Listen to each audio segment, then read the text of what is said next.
when I walked in and saw him today, of course I couldn't recognize him. And I think when you first see these people in the intensive care unit, it's hard to believe how much, how far they need to come to make it here today. So, I want to thank everybody that's here today to supporting this foundation. It's an incredible thing. And I think, if I'm still doing this type of surgery in 30 years, where we're making these big incisions and all these things, I will be gravely disappointed. So my research is dedicated to developing new imaging, medications, screening tests, and minimally invasive treatments. And in the next, 5, 10, 15, 20, 30 years, we've got to be doing better than what we're doing now. I think Zach is incredibly lucky, and I'm excited to have him come up here and talk about how he's paying it forward. But we've got to be able to do better than what we're doing now. So thanks so much, Zach.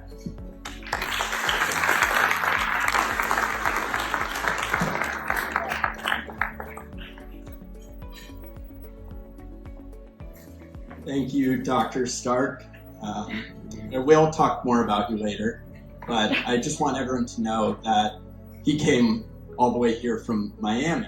He doesn't live 5 minutes away. Thank you, everyone, for coming to this golf event. I'm a big golfer myself, and I'm a little bummed that I'm unable to play today on this beautiful course.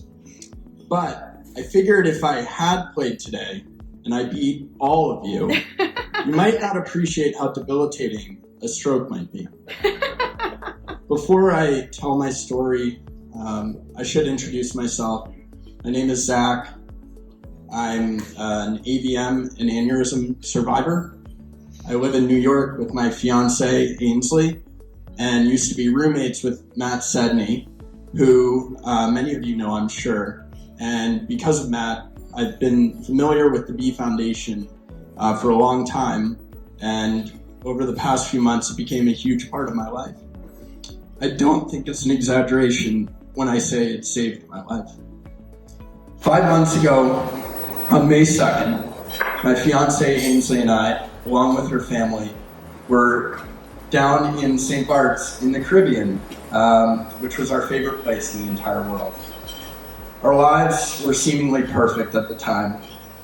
I had just turned 30, was recently engaged, and we were in St. Barts working our plans for a wedding to get married there the next year. One morning, I woke up in one of the bedrooms at the house, and when I stood up from my desk, I started to sweat, developed a severe migraine, and suddenly lost the ability to see or move the right side of my body. I panicked and dragged myself to the bathroom to pour cold water on my face, and I called out to Ainsley for help. I had no idea I was having a stroke, but I knew something was seriously wrong, and so Ainsley called for an ambulance to come. An ambulance rushed me to the hospital in St. Barts, where I was given a CAT scan that revealed I had a large 8-centimeter hemorrhage on the left side of my brain. With no neurologist on staff, they immediately flew me to a larger hospital on the nearby island, Guadeloupe. But I couldn't be accompanied by anyone due to COVID restrictions. I arrived alone, afraid, and in excruciating pain, not to mention surrounded by a staff that didn't speak English, only French.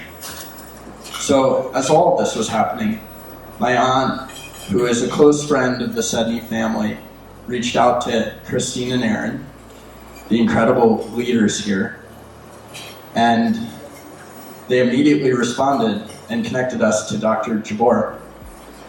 Dr. Jabor speaks fluent French, and he talked with the medical staff in Guadeloupe and relayed updates to my family while providing a calming presence in addition to his expertise.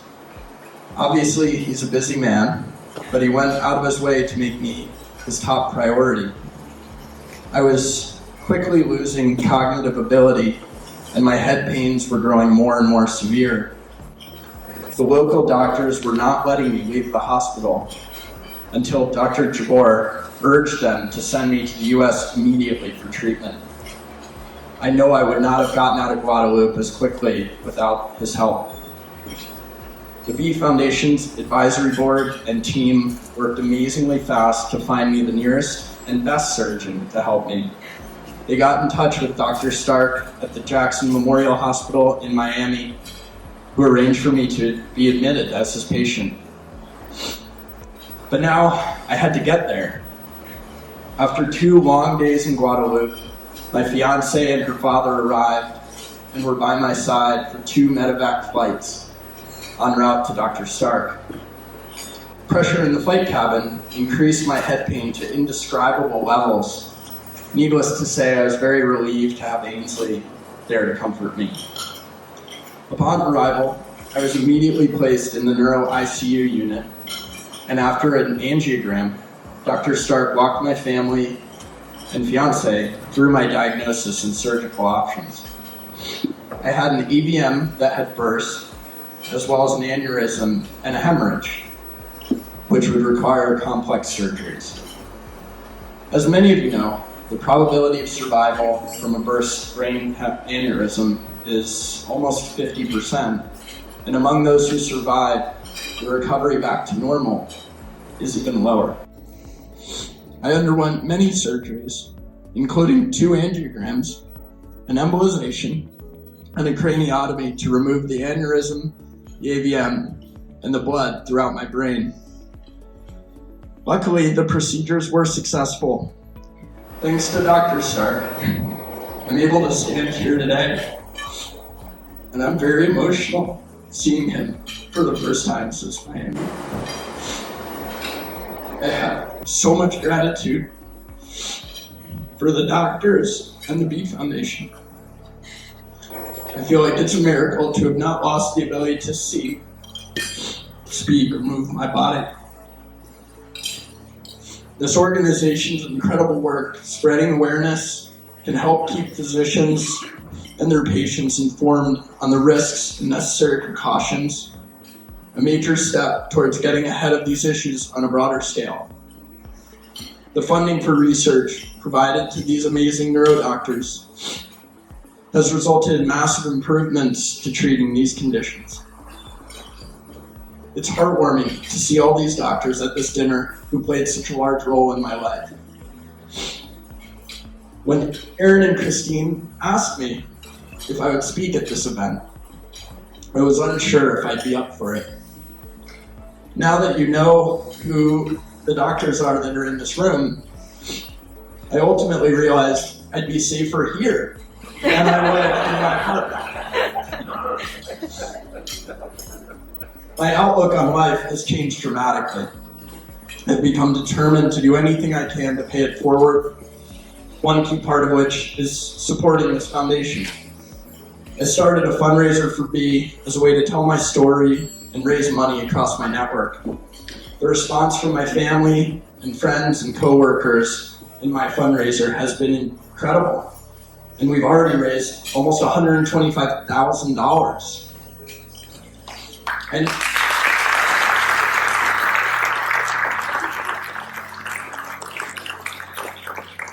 I know everyone in this room is aware of the life-threatening impact of a brain aneurysm because you're either someone who has had one or you're a friend, family member, or doctor of someone who has had one. I urge you all to continue to support the important work of the B Foundation in its mission to promote awareness and support research. I'm asking you to join me and at least match the $125,000 that my campaign has already raised. And that would fund 5 more research grants next year, more than doubling the amount of funds dedicated to preventative research and bringing us even closer to preventing this devastating disease to anyone else. Well, thank you all for coming here and helping this cause. Your commitment is one of the biggest reasons I'm here today to tell my story. Thank you.